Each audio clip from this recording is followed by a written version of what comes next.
The more recent additions to the growing list of educational policies include the Common Core state standards, Race to the Top, and No Child Left Behind. However, the most pressing matter of them all is the Common Core state standards because it is becoming the fuel to the flame of the government's control over our schools, teachers, and students. Put simply, there are a set of academic standards set for all students in each grade level for ELA and math, but is this a good thing? I think it actually does real damage to the cause of actually educating children. It adds layers of bureaucracy. This takes away the parents' decision rights and an ability at the local level to make educational decisions. If you look at the trend in spending at the Department of Education, as it goes up, learning goes down. The reality is that the Common Core, these standards, came from the National Governors Association, the Council of Chief State School Officers, which are two private organizations, but that represent state, or that are membership organizations for state level officials. So they're not exactly states, but they're not the federal government. And I talk to educators. They say that they see students as having fewer and fewer opportunities for creativity, fewer opportunities for critical thinking, fewer opportunities to really figure out what they know and love and care about, that they're more anxious to make mistakes because it feels like there's less room to make a mistake. For us, the focus was the curriculum and how I deliver it. But the Common Core says, wait a minute, that isn't enough. How about how the student receives it, processes it, connects it to a scaffold of other items that exists in his brain, incorporates it, and is able to interact with it in an effective way. The thing with Common Core is if you ask someone what is it that they don't like about Common Core, they don't tend to have a really specific answer. Right now, public education and education workers, unionized workers in general, are under an attack by forces that are looking to privatize public education, to take money from... Every teacher has a master's degree, or at least they're in the work process of getting their master's degree. Usually, historically, they're very creative people that need to do, that get into education because they have a passion for it.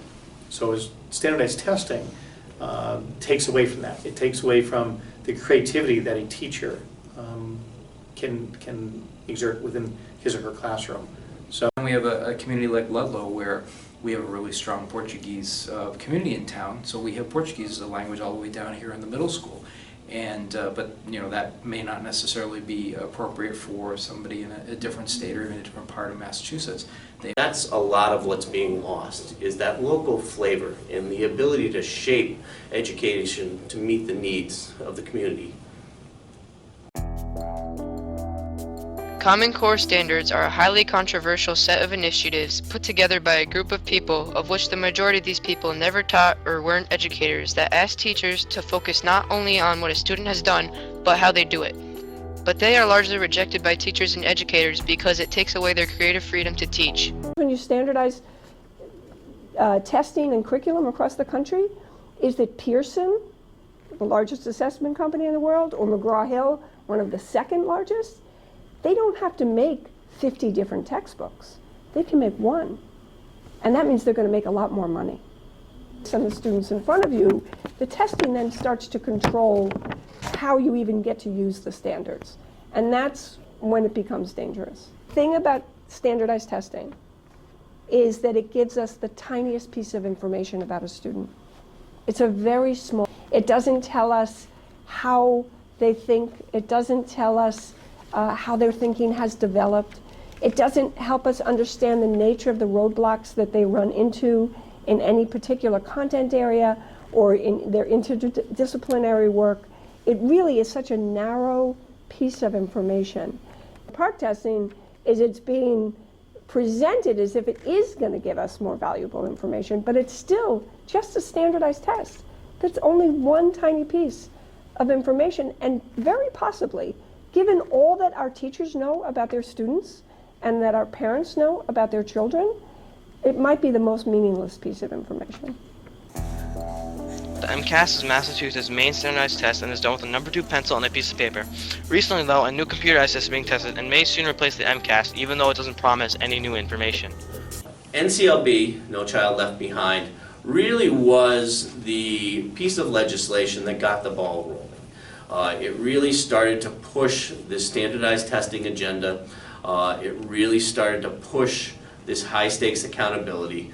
So the Race to the Top legislation actually pushed it further, tying teachers' attempting to tie teachers' evaluations directly to test scores, and really ramping up the high-stakes nature of standardized testing. Until Race to the Top, we didn't get a percentile rank for our schools in our state. Now, every school is ranked in a certain percentile against other schools that are similar to it in the state.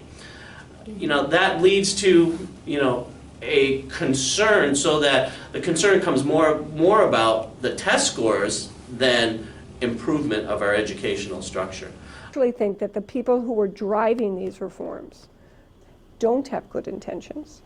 I think their intention, as I said earlier, is to take this public good and make money from it, profit from it, privatize it, and very particularly to undo our unions. The No Child Left Behind and Race to the Top Acts have proven to be adversarial in the government's plan to standardize education, a move in this large game that our superintendent, Todd Gazda, feels strongly against.